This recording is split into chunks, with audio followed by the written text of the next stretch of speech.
எனக்கு தெரியும்.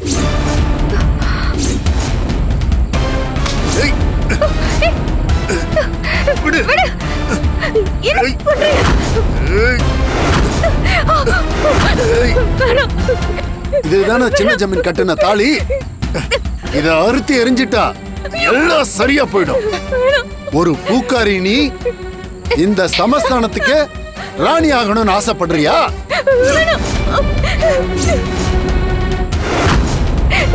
எனக்கு உங்க எல்லாருக்கும் ராணி ஆகணும்னு ஆசையெல்லாம் இல்ல. அதுக்காக என் தாலி மேல கைய வைக்காதீங்க. என் உயிரே போனாலும் சின்னவர் கட்டின தாலிய நான் அறுக்க விட மாட்டேன். யோ சீக்கிரம் புடிச்சு இழியா. விடாத இழு, நல்லா இழு. சின்னவர் சொல்லி வரல அப்படிதானே? காவல் தெய்வம் கனக துர்காவை சாட்சியா வச்சு சின்னவர் கட்டின தாலி அதை அறுத்து எடுக்க பாக்குறீங்களே. சின்னவருக்கு தெரிஞ்சா என்ன ஆகும் தெரியுமா? இது எல்லாத்தையும் கனக துர்கா வேடிக்கை பார்த்துட்டு சும்மா இருக்க மாட்டா. நீங்க தாலில இருந்து